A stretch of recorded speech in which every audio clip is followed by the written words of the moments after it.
नमस्कार दोस्तों, मैं हूं दिनेश के वोरा। स्वागत है आपका न्यूज टाइम और एसएस न्यूज के साइमलकास्ट कार्यक्रम के अंदर। दोस्तों, 3 राज्यों के चुनाव नॉर्थ ईस्ट के संपन्न हुए।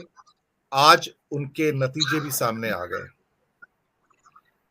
नतीजे कुछ इस प्रकार के, जहां नागालैंड के अंदर भारतीय जनता पार्टी और उनकी सहयोगी पार्टियों की विक्ट्री हुई है।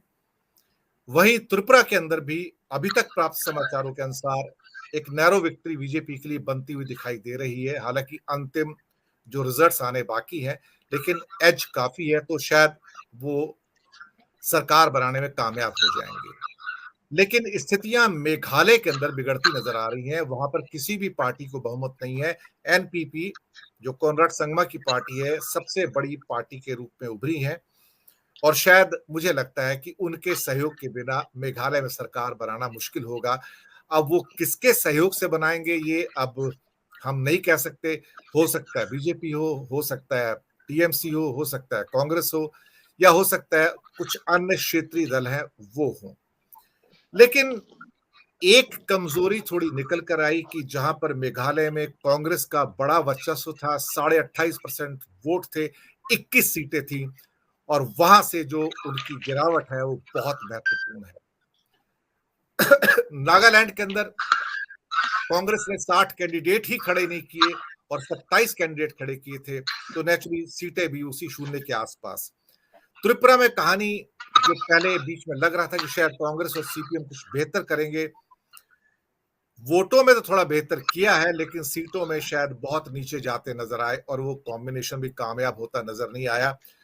और दूसरी ओर, जहां भारतीय जनता पार्टी के नेताओं ने, अमित शाह ने, नड्डा ने, प्रधानमंत्री मोदी ने कारपेट बॉम्बिंग की अपनी रैली करके, वही कांग्रेस के बड़े नेता सभी नदारद रहे तीनों राज्यों से, सिर्फ एक इवेंट को छोड़ के जो मेघालय में हुई थी, जहां राहुल गांधी स्वयं आए थे। और मैं कई बार कांग्रेस के स्पोक्स पर्सन से, जो मैंने टॉक शोज किए, मैंने उनसे कहा कि why they are not coming, और उसका खामियाजा उनको भुगतना पड़ा। It was a kind of a abject surrender in the states which we never actually wanted after Bharat Jodo Yatra. खैर, जो हुआ वो आपकी आंखों के सामने है। अंतिम रिजल्ट भी सामने थोड़ी देर में आ जाएंगे, जो कि फाइनल, जिसे क्या कहते हैं, इलेक्शन कमीशन के रिजल्ट्स होते हैं। इसी विषय पर बात करने के लिए आज हमारे साथ एक प्रबुद्ध पैनल मौजूद है। सबसे पहले न्यूज टाइम के मंच पर मैं स्वागत करूंगा मेघालय ईस्टर्न पैनोरमा के चीफ एडिटर डॉक्टर के झुंझुनवाला, जो शिलोंग से हमारे साथ जुड़ रहे हैं।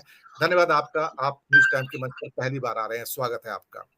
इसके अलावा हमारे पास 3 सीनियर विश्लेषक और पत्रकार मौजूद हैं, राजू विलियम्स साहब, वीरेंद्र सेंगर साहब और अजय शुक्ला जी। सर, आपका बहुत बहुत स्वागत है इस मंच पर।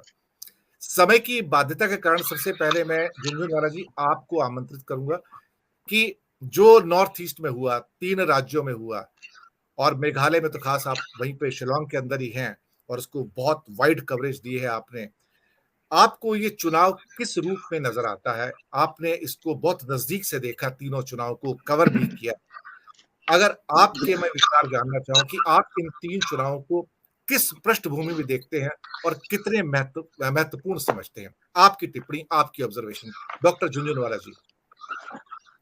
जहां तक मेघालय का सवाल है, मेघालय में भारतीय जनता पार्टी और एनपीपी जो कोनराड संगमा जी की पार्टी है, मिलकर 5 साल तक सरकार चलाई थी। उसके बाद इलेक्शंस के ठीक पहले सभी पार्टियों ने अलग अलग भाई कांग्रेस को, एनपीपी को करप्ट पार्टी बताकर उन्होंने पल्ला झाड़ लिया और सभी सीटों पर भारतीय जनता पार्टी ने भी इलेक्शंस लड़े। परंतु उनकी लोगों के अंदर एक भावना थी कि एंटी इनकम्बेंसी फैक्टर की वजह से कोनराड संगमा जी की सीटें जो लास्ट ईयर 19 थी वह घटेगी, जबकि उनकी सीटें 19 से 27 हुई है। और दूसरा विषय यह था कि उनके ऊपर हमेशा से लगातार 5 साल से ये एक एलिगेशन चल रहा था, उसमें कुछ सच्चाई भी है कि इलीगल कोल माइनिंग हो रही है और वह उसके जो रॉयल्टी के पैसे सरकार को आने चाहिए, सरकार को नहीं आके अफरा तफरी में जा रहे हैं। तो इन चीजों को पर भारतीय जनता पार्टी ने भी पेनी नजर रखी और भारतीय जनता पार्टी, जो कि लास्ट ईयर सिर्फ 9.58% वोट शेयर से जीती थी, इस साल मुझे लगता है कुछ अधिक वोट शेयर से जीत जाएगी, परंतु उनकी सीटें 2 हुई। मेघालय के चुनाव में एक बहुत विशेष बात यह है कि यहाँ इलेक्शन पार्टी सेंट्रिक नहीं होते हैं, इंडिविजुअल सेंट्रिक होते हैं। व्यक्ति की अपनी पर्सनैलिटी, उसका अपना काम। वह इसलिए है कि वहां की जो कंस्टिट्यूएंसी है, छोटी-छोटी कंस्टिट्यूएंसीज है, छोटा स्टेट है, छोटी कंस्टिट्यूएंसी है, डेंसिटी ऑफ पॉपुलेशन कम है, तो अगर आप 10,000 वोट मिल जाते हैं तो मोटा मोटी आप जीत सकते हैं। आज जैसे कोनार्ड संगमा के भाई साहब थे, जेम्स संगमा, बहुत ही बड़े मिनिस्टर थे, 7 वोट से हार गए। तो जबकि उनकी सीटें, टोटल सीट 27 उनको मिल रही है।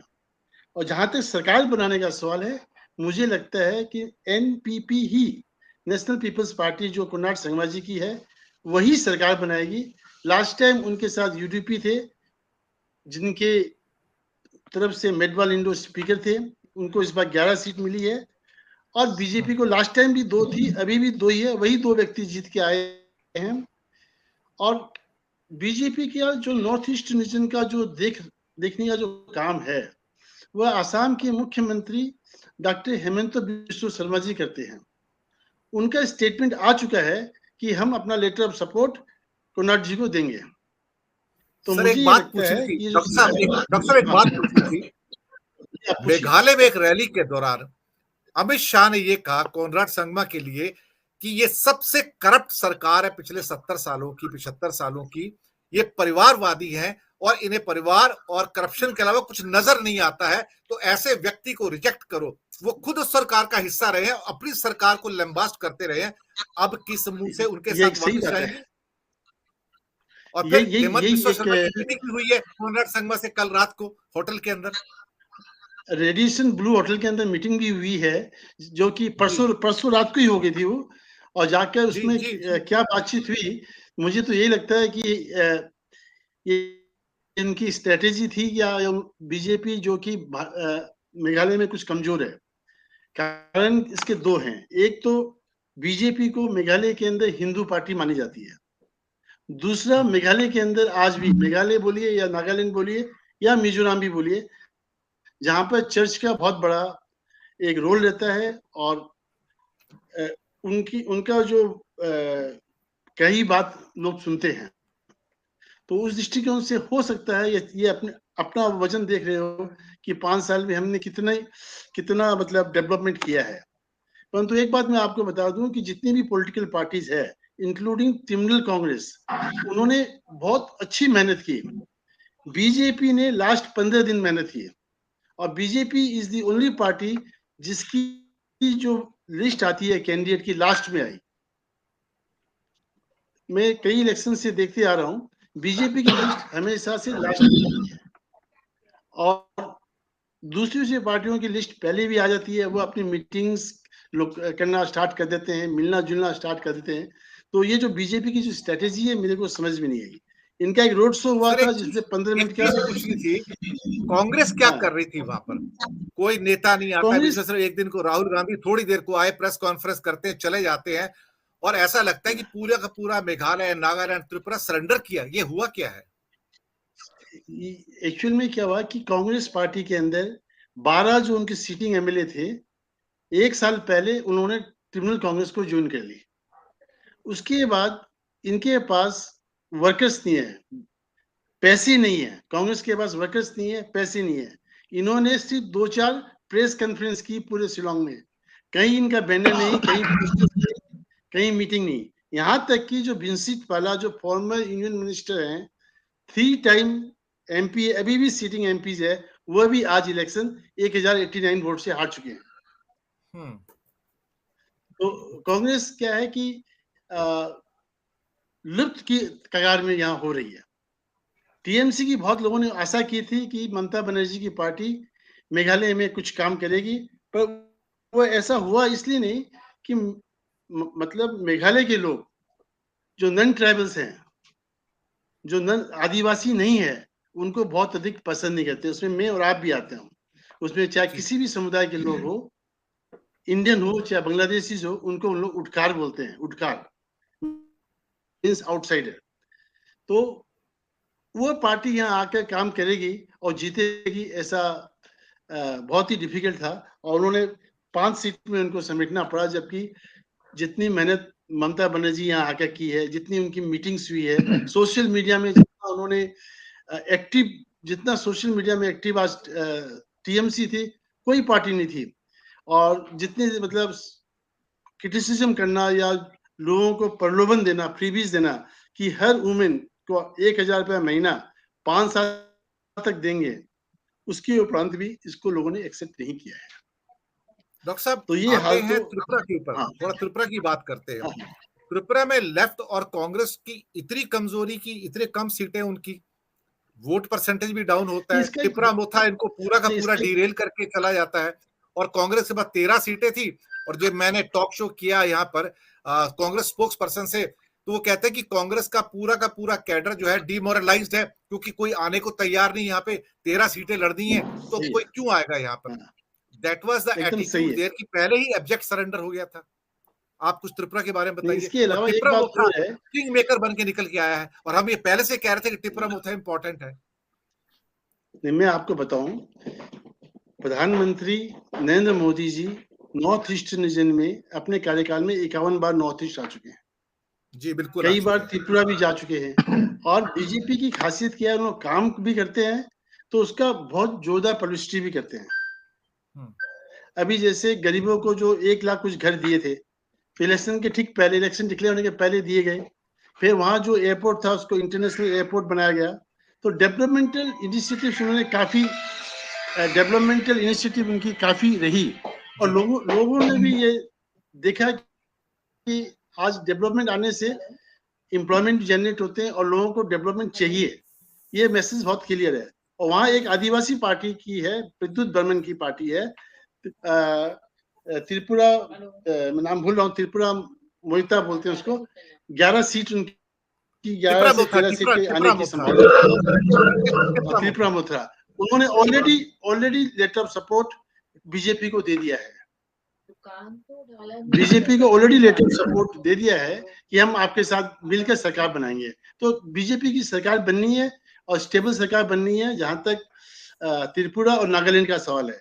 और मेघालय में जो सरकार थी वही रह गई। आपको फर्क सिर्फ इतना पड़ा कि कोनराड संगमा जी का हाथ और मजबूत हो गया।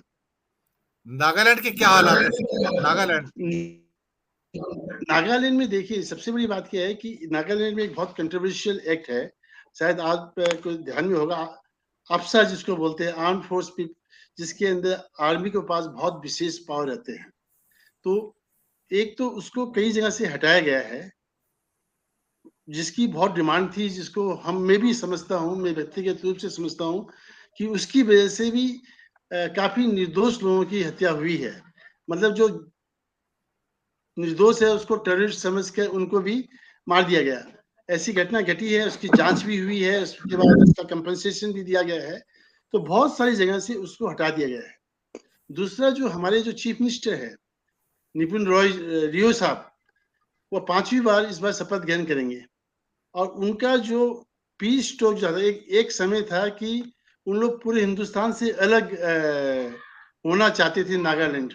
आज समय आ गया कि हिंदुस्तान के कॉन्स्टिट्यूशन के भीतर शांतिपूर्वक ढंग से उन लोग इलेक्शन कर रहे हैं। बीजेपी ने अपने पांव यहाँ बहुत अच्छे फैलाए हैं, उनके साथ मिलकर इनकी जो बेस है वो बहुत मजबूत हुआ है।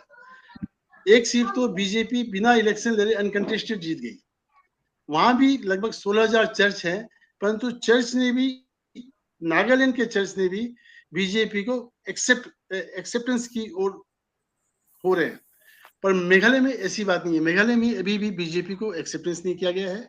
मेघालय में पार्टी कोशिश कर रही है, पर मुझे लगता है उनका भी जो दिल्ली की बीजेपी और मेघालय की बीजेपी, इसमें भी शायद तालमेल की कमी है, ऐसा मुझे लगता है।